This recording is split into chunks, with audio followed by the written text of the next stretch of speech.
casi el mismo ADN.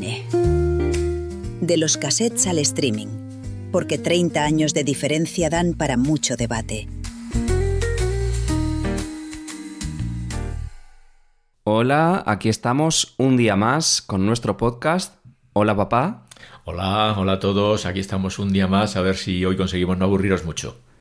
Hoy vamos a traer un tema nuevo, diferente, que nos gusta mucho a los dos, que es el cine, las series, todo el tema audiovisual y pues nuestras referencias, los cambios que hemos ido viviendo, etcétera. Bueno, pues sí, en general las personas tenemos una necesidad de enfrentarnos a la realidad, de conocerla y también de evadirnos de ella, ¿no? Y en mi caso, pues el cine y la literatura creo que son dos elementos cruciales, ¿no? En el modo que tengo de conocer el mundo y de evadirme también de él, ¿no? Sí, yo creo que siempre es algo que nos ha gustado mucho a los dos. No sé si lo he heredado directamente de ti o si ha sido una afición que he ido yo también atrapando por mi cuenta. Pero quería que me contaras, sobre todo también, papá, qué películas veías antes de estar yo en este mundo, qué recuerdas de haber visto en el cine, algo que te marcara, cambios que hayas visto. Bueno, cuéntame un poquito esas experiencias cinéfilas. A ver, yo es que con esto del cine empecé muy pronto, ¿no? Pues recuerdo que recién venidos a Madrid, curiosamente, alguna vez iba al cine con mi padre o con mi cuñado y recuerdo películas de aquella época, pero cuando yo tenía, ¿qué te diría yo? 8 años o 10 años, ¿no? Y recuerdo Taras Bulba, por ejemplo, fíjate qué cosas, ¿no? Con Jules Briner, ¿no? Películas de las de aquella época, de los años 60, ¿no? Pero eso es muy lejano en el tiempo, ¿no? Antes de que tú llegaras al mundo, pues yo ya había visto una de las que eran mis grandes mitos cinematográficos, ¿no? Casablanca, de Michael Curtis, ¿no? De la que quizá luego hablemos más de ella, ¿no? Y de algunos aspectos técnicos, ¿no? Pero bueno, a mí siempre me ha gustado el cine clásico, el cine con mucho guión, pues ese era el cine al que me enfrentaba entonces, ¿no? Yo quiero que nos cuentes hoy una anécdota que a mí me hizo especial gracia, que fue aquella ocasión en la que fuiste a los Cines X de Madrid, cuando eran Cines X de verdad, no los de ahora. No sé si te refieres a una con respecto al tema de la homosexualidad. ¿Es a eso a lo que te refieres? Efectivamente. Sí, es curioso, no sé por qué. Pues yo cuando era un adolescente, un joven, de vez en cuando iba también al cine solo, ¿no? Porque a mí siempre me ha gustado mucho el cine y pues quizá en algún momento en el que tampoco tenía muchos amigos con los que ir al cine o vete tú a saber por qué, pues me fui un día, una tarde al cine solo y era un cine que había en Madrid que era el cine Carretas, que yo no sabía que era un cine pues en el que los homosexuales de aquel entonces pues iban a intentar ligar. Entonces no recuerdo tampoco qué película fui a ver, pero pues me senté yo allí a ver mi película, la que fuere, y de repente se me acerca pues una persona e intenta pues meterme mano así descaradamente, pero yo tendría 14 o 15 años, no creo que tuviera más. Bueno, pues sí, fue una experiencia un poquito curiosa, ¿no? Y una de las primeras veces a las que me enfrenté al fenómeno de la homosexualidad. Qué curioso, porque esos cines obviamente ya no existen y los antiguos Cines X, que también eran de este tipo, de proyecciones más eróticas o pornográficas, ahora son como salas de cine más independiente, no tienen nada que ver. Sí, pero fíjate que no es que yo fuera a ver una película X, ese no era un cine X, simplemente era un cine donde ponían cine convencional, pero por alguna razón, pues los homosexuales que en aquel momento no tenían, digamos, una libertad, por así decirlo, ¿no? De relacionarse abiertamente en la sociedad, pues lo empleaban para llegar allí y ligar, ¿no? Ah, yo pensaba que era como un cine donde iba la gente y pues a lo mejor se masturbaba viendo las películas o cosas así. No, que va, ni mucho menos. Fíjate que estamos hablando probablemente de los años, inicio de los años 70, finales de los años 60, bueno, inicio de los años 70 diría yo, antes de que en España hubiera el conjunto de libertades del que más o menos y dentro de un orden gozamos ahora, ¿no? Entonces, claro, pues a ver, si tú eras homosexual, pues no tenías muchas oportunidades de públicamente relacionarte con otras personas de tu misma orientación sexual y bueno, pues debe ser que este cine se convirtió un poco en eso. Yo no lo sabía, lo desconocía totalmente porque era un crío y allí terminé. Yo recuerdo un VHS que me llamó mucho la atención porque vi de pequeño, que supongo que a lo mejor no debería haberlo visto, y lo reproduje y dije, esto es como algo que quizá no debería ver, que se llamaba, nunca me olvidaré, Las edades de Lulú. Recuerdo que tenéis esa película en casa y recuerdo ver aquella escena orgiástica famosa que estaba Bardem y otros más, no me acuerdo quiénes, y dije, uy, esto es cine prohibido, esto no debería estar viéndolo. Sí, debía ser muy pequeño porque tampoco es que esa fuera una película demasiado atrevida, ni mucho menos, ¿no? Pero claro, pues lógicamente cuando tú la viste, pues si eras un criejo, pues eso lógicamente te debió de impactar, ¿no? Sí, y yendo un poquito a la infancia, quería comentar contigo las películas que vimos juntos de pequeño, que yo creo, corrígeme si no, que era mayoritariamente, obviamente también por la época, Disney, ¿no? Dumbo, Blancanieves, era un poquito toda esta temática. No sé si había algo más o si recuerdas tú algo más. Tremendo, tremendo. Mi afición cinematográfica durante tu edad infantil, por así decirlo, se vio absolutamente reducida al cine de Disney, ¿no? Sí, sí, yo recuerdo unos años en los que todo lo que veíamos era cine de Disney. Recuerdo, por supuesto, La Sirenita, Aladino, La Cenicienta, bueno, Bambi, por supuesto, con la llorera normal y corriente de la época. Lo normal, claro, en esa época, pues yo no iba al cine a ver otras películas, pues porque no tenía tiempo para ello, porque lo normal era que si iba al cine era para llevarte a ti y por tanto íbamos a ver ese tipo de cine. Pero bueno, todo tiene lógicamente su interés, no es que yo denigre de ese cine ni mucho menos, también tiene su atractivo, lógicamente, ¿no? Y bueno, pues lo disfrutamos mucho, ¿no? Pero sí que recuerdo una que veíamos mucho en casa, repetidamente, yo estaba obsesionado con ella. Una de ellas era Fantasía, la de Disney, pero otra no tenía nada que ver con esto y era Legend, de Ridley Scott, Sí, que era como de fantasía con unicornios, con una princesa. ¿Te acuerdas de esta película? Claro, claro, había películas que, bueno, pues, a ver, yo mis clásicos, mis películas esas que me gustan mucho, las veo decenas de veces, no una, dos, decenas de veces. Entiendo que Legend la debimos de ver, no sé si decenas, más bien centenares de veces, porque había un momento en la que tú pedías que viéramos Legend, ¿no? Y continuamente la teníamos que poner, ¿no? Sí, sí. Yo supongo que en cosas como esa debió de nacer tu afición cinematográfica, ¿no? Sí, desde luego. Yo tengo como los primeros recuerdos viendo esas cintas en casa o en los cines de centro comercial como acompañado de una hamburguesa o alguna cena de ese estilo. Es como lo que me viene a la cabeza de mis primeras veces en el cine. Sí, efectivamente, bueno, pues en aquella época como que se produce una especie de minusvaloración de las cosas que nos gustan. Por ejemplo, pues en lugar de ir a ver el cine de carácter más clásico que a mí me puede gustar, pues veíamos películas de Disney. Y después de ver la película de Disney, en lugar de ir a comerte una buena hamburguesa o una buena comida en un buen restaurante, pues terminábamos en el Burger King comiendo pues una hamburguesa, que era lo que en aquel momento a ti te apetecía. Pero, joder, eso pues se disfruta de manera inolvidable, ¿no? Lamentablemente, pues las experiencias actuales ya no son iguales. Luego en casa, que también es un terreno que estamos dejando de lado, el de las series, recuerdo ver con fruición Médico de Familia como una telenovela, ¿no? Como algo que seguíamos cada semana y que nos unía, y yo lo recuerdo como un momento de postcena, ¿no? De antes de irme a dormir, como de drama, comedia familiar, visto con vosotros, ¿no? En familia.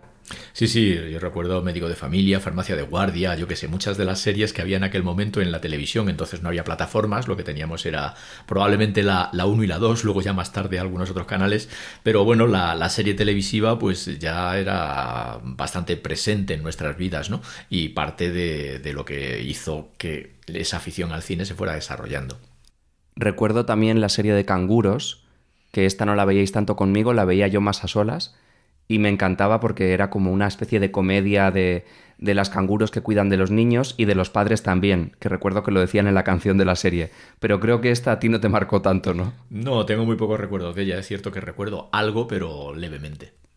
Bueno, pues si vamos un poquito más adelante, a la adolescencia, ahí ya sí que recuerdo que nos volvimos un poquito más culturetas y nos íbamos a los cines Renoir, a los Golem, que son los antiguos Alphaville, y veíamos pues películas un poquito más, tampoco cine independiente, pero bueno, un poco de todo. Y había mucha coproducción argentina, mucha película como de cultura árabe, recuerdo muchas películas de ese estilo, ¿verdad? Sí, a ver, yo en cuanto a la del cine latinoamericano hay uno de mis mitos que es Un lugar en el mundo de Adolfo Aristarain. Creo que no la vimos juntos esta, ¿no? No. Pero bueno, había muchas otras, La historia oficial, muchísimas de las de tipo latino. Y el cine árabe, el cine persa incluso, aunque quizá más tarde que en aquella época, no recuerdo así ninguna en especial de ese momento, pero sí que es cierto que bueno, ahí ya salimos del universo Disney y comenzamos a poblar nuestra afición cinematográfica con cosas un poquito más interesantes, ¿no? Y en casa empezaban las series míticas, como pueden ser Manos a la obra. Recuerdo que nos reíamos muchísimo con esa serie. Y luego ya un poquito más mayor, Los Serrano. Sí, sí, Manolo y Benito eran inolvidables, obviamente, y por supuesto Los Serrano también, ¿no? Sin duda. Y Fontanera, puta madre. No te olvides de ese momento que era muy divertido y hacíamos siempre la broma. Sí, sí, sí. Luego ya, más, vamos a decir, en mi juventud de etapa universitaria, vamos a situarnos un poco ahí, ya el cine sí que era como muy variado. Recuerdo que veíamos todo. Cine comercial, cine independiente, vamos a reconocerlo también, alguna descarga piratilla, un poquito de todo. Era esa época en la que ya estaba ese tipo de cosas más accesibles y no teníamos las plataformas de ahora. Entonces, cuando querías una película un poquillo más rara, pues la verdad que era bastante difícil conseguirla. Es verdad que estaba todo el tema de los videoclubs, pero también estaba ya terminando. Entonces ahí recuerdo también ver mucho más cine en casa. Íbamos a las salas, pero también veíamos mucho en casa. Sí, yo de la época del Cine Club tengo un recuerdo buenísimo, vamos, quiero decir que esa época era magnífica. Yo recuerdo en general el viernes por la tarde, ya era la época en la que a lo mejor yo no trabajaba los viernes por la tarde y bueno, pues casi siempre procurar o hacer una cena un poco especial o comprar alguna cosa para cenar y pasar por el videoclub, seleccionar una buena película para alquilar y verla, ¿no?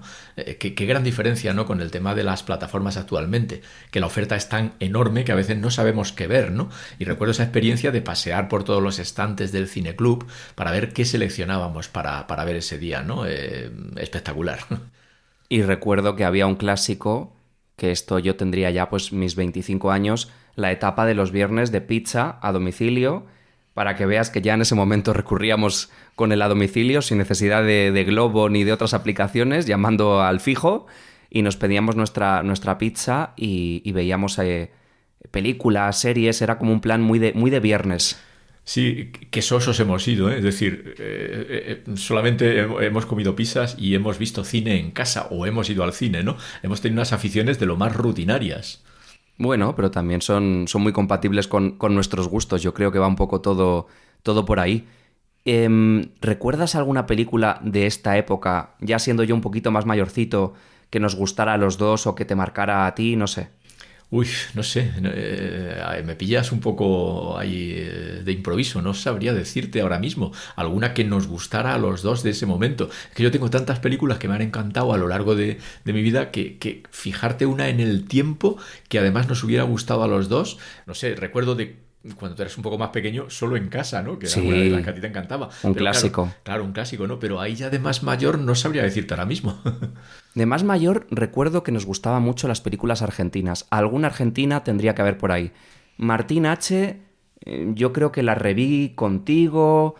Alguna de Ricardo Darín seguro. Sí. Hombre, El hijo de la novia, sin la menor duda. El hijo de la novia. Sí, alguna de estas vimos juntos. Y Martín H., joder, ahora que ha muerto el gran Eusebio Poncela, pues joder, por supuesto que hay que guardar un cierto recuerdo para Martín H. Por supuesto. Y luego, para comentar un poquito las diferencias de cada uno, lo que nos gusta a cada uno respecto al cine, a las series, yo creo que mi padre es como, no de cine más comercial exactamente, sino de un estilo de cine donde haya un guión más claro, sin mucha elipsis temporal. A mi padre estas cosas le pierden, como que no se sitúa demasiado bien. Quiere las cosas más claras, las películas más dialogadas, menos intimistas, que haya un poquito más de diálogo y de acción.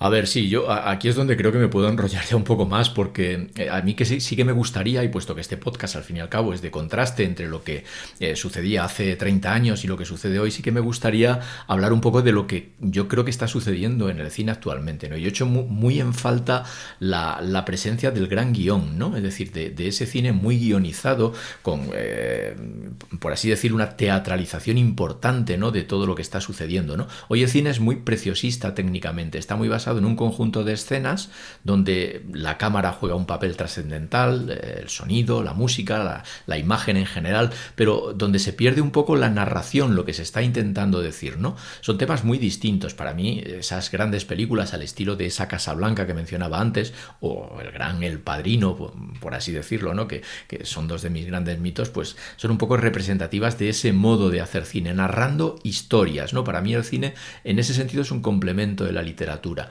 Y eso lo he hecho en falta hoy. Veo que es un cine más técnico, más buscando epatar al espectador, ¿no? Pero quizá con menos componente literario, con menos componente de lo que se quiere contar, ¿no? O que se quiere contar quizá con otras técnicas diferentes que a mí pues no me satisfacen tanto como las clásicas. Claro, yo creo que simplemente es el modo de contarlo. Y yo entiendo lo que dice mi padre, ¿eh? Aunque es cierto que yo puedo ver cualquier tipo de cine y disfrutar muchísimo cualquier tipo de película. Pero a mí este tipo de cine más intimista, más cotidiano, menos hablado, también me gusta mucho. Y creo que son formas simplemente de expresión. A veces, pues a través de la fotografía, de la interpretación, pues se pueden decir muchas cosas sin necesidad de que haya un diálogo muy trabajado, vamos a decirlo, ¿no? A través del propio actor o de cómo ilumines la escena, también puedes construir eso. Sí, no cabe duda. Yo a lo mejor no me he expresado del todo bien, ¿no? Yo quiero referirme a que la historia que se cuenta tenga una cierta hilazón por sí misma, ¿no? Hoy yo noto mucho que en el cine se persigue mucho que sea el propio espectador el que construya la historia, ¿no? Como un ejemplo, acabo de ver ayer El Brutalista, ¿no? La gran película de los Oscars de este último año, ¿no? Y joder, pues veo eso, ¿no? Es decir, es una narración que está claro, la película quiere narrar un conjunto de cosas, pero deja demasiado a que sea el espectador el que interprete cada una de las escenas. Una película fílmicamente preciosa, con una interpretación perfecta de los actores, pero echo en falta más que la propia historia se construya a sí misma, como que trata de que el espectador participe demasiado en la construcción. Y uno a veces quiere ir al cine también para distraerse un rato, para que la historia se la den hecha, mascada, ¿no? Luego, por ejemplo, a mi padre le fascinan los western. Yo no los puedo soportar. Es una cosa que lo he intentado en varias ocasiones, lo prometo. Lo he intentado, me he puesto con ello y no puedo. No hay ninguno para mí que pueda disfrutar de verdad. Para mí se me hace lento, se me hace pesado. Siempre es el bueno y el malo, el héroe y el antihéroe. No sé, como que lo veo todo demasiado claro, demasiado evidente. Como que sabes siempre muy bien por dónde puede ir la historia, muy predecible.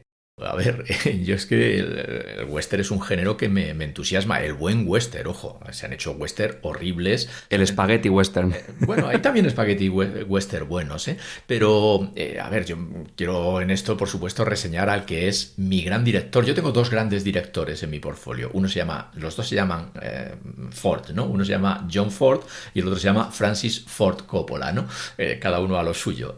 John Ford con el western, por supuesto, no solo con el western, porque John Ford hizo más cosas aparte de western, pero por supuesto que en su nómina tiene pues quizá las más grandes historias de la película de la historia del cine, ¿no? Unos centauros del desierto, las uvas de la ira, tantas cosas, ¿no? Siempre recuerdo una anécdota además de John Ford acerca de cómo hacer cine con simplicidad. En una entrevista que le hicieron, ¿no? Acerca de cómo grabó la gran escena de la diligencia corriendo en la diligencia, ¿no? Le pregunta el periodista, ¿y cómo grabó usted una cosa tan magnífica como esta? Y el bueno de John Ford humildemente dijo, pues mire usted con una camarita. Algo tan simple como eso, porque lo que interesa no es tanto todo ese preciosismo técnico que mencionaba, sino realmente lo que se quiere contar. Y ahí lo que se quería contar era esa imagen de la diligencia corriendo, ¿no? A mí el western me entusiasma, ¿no? Sin duda, ¿no? Más géneros, mencionaba Francis Ford Coppola, ahora hablaremos de ello. Pero, por supuesto, John Ford ocupa en mi, por así decirlo, en mi imaginario respecto a lo mejor de la historia del cine, pues eso, las mejores páginas. Yo también aquí tengo que reconocer, aunque me cueste, porque he estudiado comunicación audiovisual, para quien no lo sepa, y soy amante del cine, que hay un determinado cine clásico de los años 30, 40, 50, hasta 60, que me cuesta bastante ver. Quizá porque hay películas en blanco y negro que me resultan menos atractivas visualmente. Con el Technicolor para mí ya gana mucho y es como un cine más preciosista. Hitchcock me parece brutal y es muy rompedor en aquella época. pero hay otro tipo de cine que siento que siempre era como muy igual y con mucho, mucho diálogo, que podían ser diálogos muy bien escritos, pero volvemos a lo mismo, como bastante predecible, como que sabía más o menos por dónde iba a ir la historia, ¿no? Podía ser cine policíaco, cine más dramático, pero me resultaba todo como bastante parecido. Entonces, sobre todo películas a lo mejor también de drama tipo romántico, me parecían todas muy parecidas, ¿no? Y hay algunas de ellas que son peliculones, pero reconozco que me ha costado ponerme a verlas, sentarme y decir, venga, vamos a ver esta. Creo que deberías tener una especie de castigo, por decir estas cosas, de estar viendo continuamente durante un año seguido películas de Billy Wilder, continuamente, para que realmente empezaras a valorar ese tipo de cine, ¿no? Bueno, pero es que aquí esto es muy diferente. Billy Wilder es otro tema, ¿eh? Te hablo de otros tipos de cine clásico. Ya, pero en fin, esa especie de comedia de los no sé, de la segunda mitad del siglo XX en blanco y negro todavía es magnífica, ¿no? Pero fíjate, hablabas de la predecibilidad. Creo que eso es muy importante que lo reseñemos, ¿no? Yo creo que hoy otra de las características del cine actual, aparte de este preciosismo técnico que mencionaba, es el tema de ese deseo de encontrar lo extemporáneo, lo que sorprende continuamente, ¿no? Porque se busca sorprender. Si el lector no sale con la idea de que ¡ay, cómo me ha sorprendido este final!, ¿no? Yo recuerdo esa última escena de Carrie, ¿no? Sacando la mano, ¿no? Se busca eso, ¿no? A veces la narración de lo normal también es algo atractivo y estéticamente agradable. Sí, entiendo tu punto de vista. Dime, papá, alguna película clásica dentro de este estilo, ¿vale? Vamos a entender clásico como pues el Hollywood de la época dorada, años 50, 60, incluso pues los 30 o 40 si te apetece. ¿Alguna que recalques de este estilo que no sea western? Bien, bueno, te voy a decir una que ya conoces, El Padrino, de Ford Coppola, en cualquiera de sus 3 versiones. Pero bueno, quizá esa no sea tampoco una narración de lo normal, ¿no? Porque claro, al fin y al cabo es una de las que narra, por así decirlo, ese endiosamiento del tema de la mafia que tanto juego ha dado luego después en el cine, ¿no? Pero te mencionaré otra de John Ford, del que ya he hablado antes, Las uvas de la ira. No es un western, es además una de esas maneras de llevar literatura al cine, ¿no? Llevar la magnífica obra de Steinbeck, las uvas de la ira, de una manera que John Ford lo sabe hacer de un modo admirable, ¿no? No sé, había muchas, ¿no? Pero bueno, te menciono esas 2. A mí personalmente el cine de los años 70, que si no me equivoco El Padrino es de los 70, ¿verdad? Sí, la claro, yo no lo metería exactamente tanto en cine clásico. Estamos ahí un poco en esa fronterilla, pero sí que tiene todavía, bueno, sí, podría considerarse, ¿no? Pero a mí esa época, por ejemplo, me encanta que se hace un cine como más folclórico en Estados Unidos. En España, como todavía estábamos con el franquismo, hay un cine muy metafórico, muy simbólico, como el de Saura, que a mí me fascinó cuando descubrí sus películas en la universidad. Dime algo de cine español, papá, que te venga también, de la época que sea, alguna película que te haya marcado también, más española.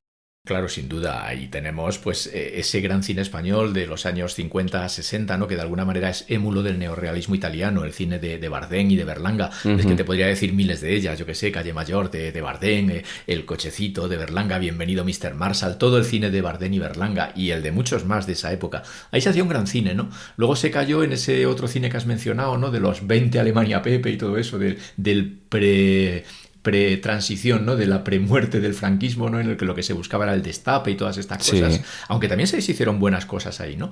Pero bueno, yo desde luego me quedo con ese cine de los años 50 y 60 con Bardem y Berlanga como los 2 grandes focos, ¿no? Sí, creo que fue una época como muy gloriosa del cine español y luego también los años 90. En los años 90 hemos consumido mucho cine español. Cuando había mucha gente incluso que lo criticaba, yo recuerdo que me decían, pero ¿cómo te gusta el cine español si es todo sexo y es todo desnudos? Y yo he visto películas maravillosas. Recuerdo alguna que vimos juntos como Barrio, ¿te acuerdas? Claro. Películas así un poquito de herencia de cine kinky, de drama, ¿no? Como este estilo de películas nos gustaban mucho también. Sí, sí, en el cine Kinky se hicieron cosas magníficas, ¿no? Pero bueno, yo de todas maneras ahí, de cine español de esa época, siempre me quedo con algo que me parece lo más brutal, ¿no? Yo tengo unas pocas películas de 10 a lo largo de mi vida. Ya he mencionado algunas, ¿verdad? He mencionado Casablanca, he mencionado El Padrino, he mencionado Las Uvas de la Ira dentro del cine de Hollywood, por supuesto, y fíjate qué diferentes son esas tres, ¿no? Sobre todo Casablanca de las otras dos, ¿no? Pero en España me quedo sin duda con uno de los más grandes directores que hemos tenido, Víctor Erice, y con El Sur, que para mí es la gran película del cine español. También El espíritu de la colmena, pero El Sur, por supuesto, por encima de todas. Bueno, y hay otros grandes, por supuesto, como Medem, Almodóvar, pero como empecemos a nombrarlos a todos, no terminamos nunca. También quería hablar un poco de las series que nos han marcado, ¿no? Y aquí también veo una clara diferencia. La tendencia de mi padre es a ver series de muchas temporadas. Series, además, como con muchos capítulos por cada temporada, como que duran mucho en el tiempo. 6, 7, 8, 9 temporadas. A mí me cuesta una barbaridad. Si las he pillado en el momento del estreno, las puedo coger mejor. Pero si ya se estrenaron hace tiempo o están empezadas, me cuesta mucho comenzarlas porque siento que me tengo que poner al día con todos los capítulos y que es algo inconmensurable. Y lo cierto es que las series de antes, las típicas del HBO de toda la vida, eran así, eran este tipo de serie, ¿no? Y eran series como más... Bueno, algunas de ellas con más acción y otras más reposadas, más calmadas. Pero muchas de ellas las he visto. Pero si ahora estrenan series grandes, o si me dicen tienes que ver esta serie y veo que ya tiene 5 o 6 temporadas, digo, uff, me cuesta muchísimo empezarlas, ¿no? Me da como mucha pereza. Yo reconozco que aquí soy más del formato miniserie. Cuantos menos capítulos, mejor. Y bueno, con suerte si es 1, 2, 3 temporadillas, pero que no sean tampoco muchos capítulos. Reconozco que aquí me tira mucho como la frescura, que no sea algo muy denso.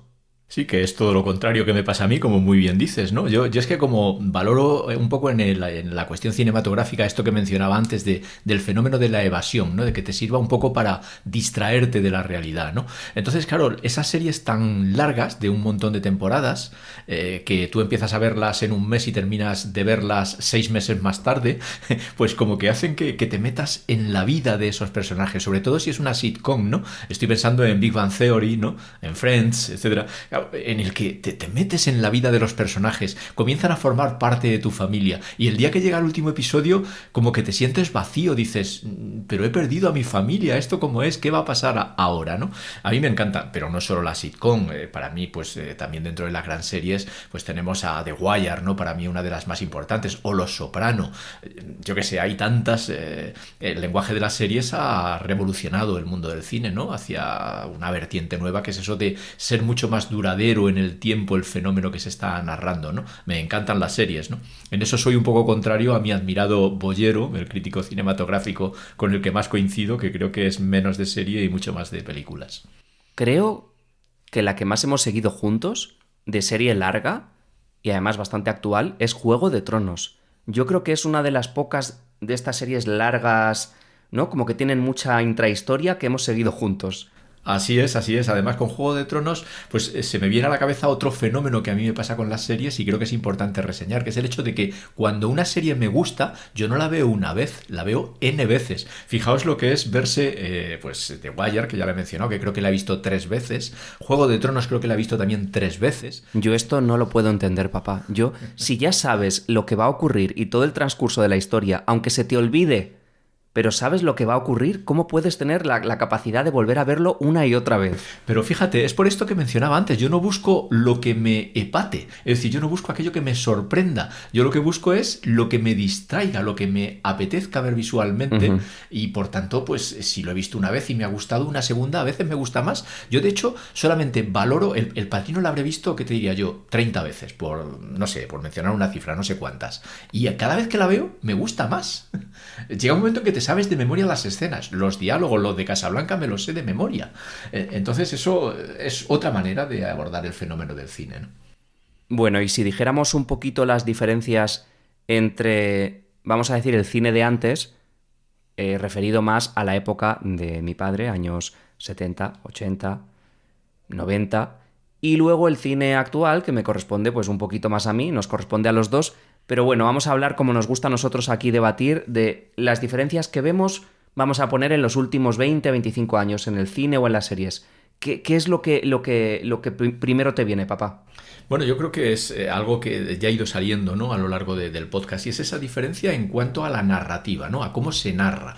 Y hoy se narra mucho más basado en elementos muy técnicos, ¿no?, muy visuales, y menos basados en el guión. Eso es lo que se me viene a la cabeza fundamentalmente. Luego también el tema de la tecnología, ¿no?, la incursión de la tecnología. Si vemos hoy las grandes superproducciones de Hollywood, sobre todo, pues vemos cosas que no voy a tirar ya del tópico de que estén hechas con inteligencia artificial, ¿no?, pero hay una eclosión enorme de los medios técnicos que cuando vemos una película de hace 30 años, claro, nos reímos de cómo se representaban ciertas cosas respecto a cómo se representan hoy. Pero eso da frialdad también a veces a la narrativa, ¿no? Es decir, yo creo que el cine actual es más frío en general que el cine de hace 30 años.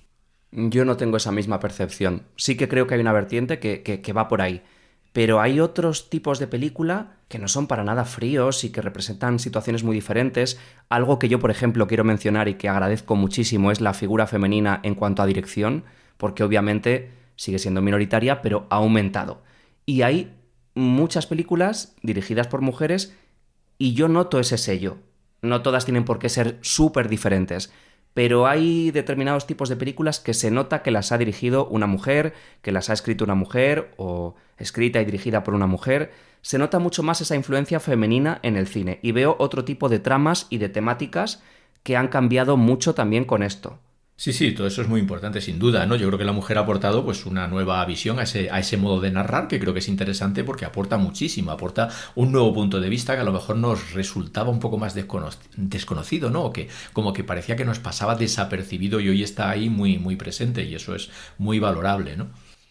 Y luego yo quería rescatar algo también, que es el cine de los años 60, 70 incluso, francés, italiano. Yo soy muy amante de la Nouvelle Vague, del neorrealismo italiano. Me encantan este tipo de películas. Tuve una época de fascinación total como buen friki del cine con este tipo de pelis que pues primero nos hablaban o nos enseñaban en la facultad y luego tú pues ya las seguías viendo en casa o en la propia videoteca de la facultad. Ahí recuerdo haber visto muchísimas películas que me marcaron, como por ejemplo Cinema Paradiso. Yo recuerdo verla allí, esta película también que es increíble. Sí, yo no siento que haya tanta diferencia en cuanto a temáticas o narrativas. Es cierto que se pueden contar de diferente forma, que la forma de guionizarlo cambia, pero sí que veo eso, muchas más perspectivas. Veo cine dirigido por mujeres o escrito por mujeres. Veo otras temáticas, por ejemplo, en cuanto a temas sociales, de inmigración, de sexualidad, no sé, de muchos temas.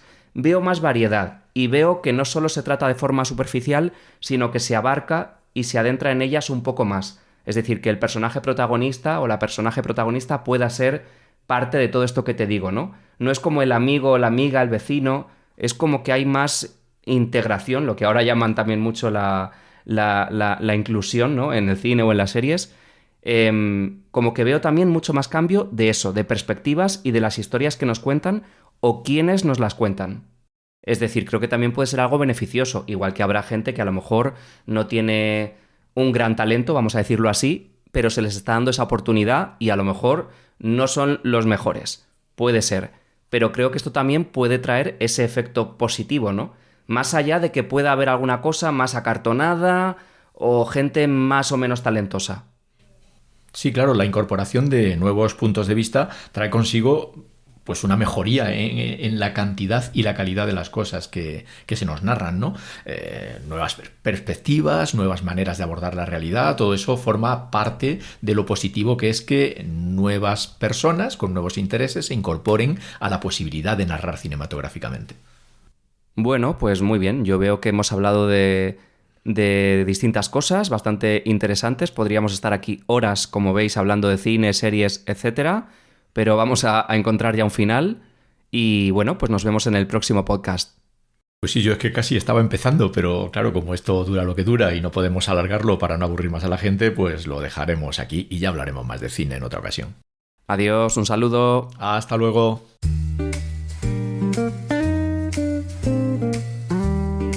casi el mismo ADN. De los cassettes al streaming, porque 30 años de diferencia dan para mucho debate.